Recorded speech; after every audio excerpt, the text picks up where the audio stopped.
آج ہم جس فلسفی پہ گفتگو کریں گے اس کا نام ہے انیکزاگورس۔ انیکزاگورس بہت بڑا فلسفی تھا۔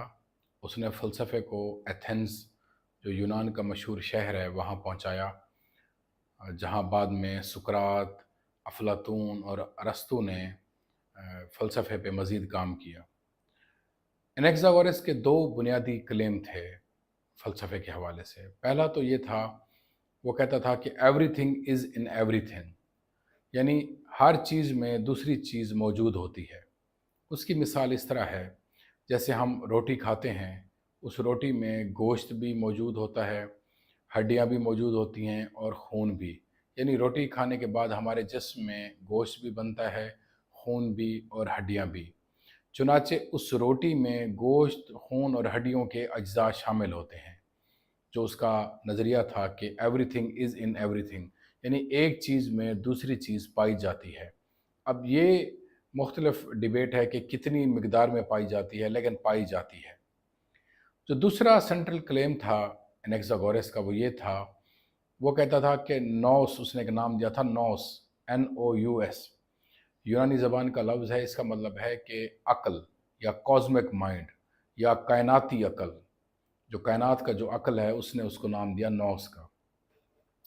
اب انیکساگورس یہ کہتا ہے کہ یہ جو نوس ہے، یہ جو مائنڈ ہے، کازمک مائنڈ ہے، یہ چیزوں کو منظم کرتا ہے، آرگنائز کرتا ہے۔ اس سے پہلے چیزیں بکھری ہوئی تھیں، تو اس نے منظم کیا، ان چیزوں میں حرکت دی، جس کی وجہ سے چیزوں میں جان پیدا ہوئی، چیزیں کائنات میں منظم ہوئی۔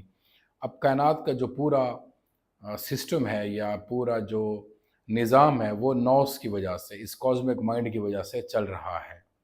تو یہ ایک انتہائی جدید قسم کا اس وقت کے حساب سے نظریہ تھا، کیونکہ اس سے پہلے فلاسفرز یہ کہتے تھے کہ جو فنڈامنٹل ایلیمنٹ ہے وہ کوئی نہ کوئی نیچرل چیز ہے، ہوا ہے، پانی ہے، یا مٹی ہے، یا آگ ہے۔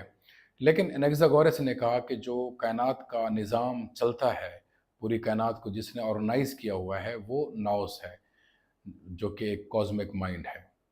اسی طرح جو انیکزاگورس تھا، اس کے جو فلسفہ ہے، اس نے کافی پاپولیرٹی حاصل کی، اور انیکزاگورس نے خصوصاً یہ جو نوس کا کنسیپٹ دیا، اس سے یہ ثابت ہوا اس وقت کہ کوئی پہلا فلاسفر تھا جس نے عقل کو، یعنی مائنڈ کو، کوئی بنیادی یا مرکزی حیثیت دی فلسفے میں۔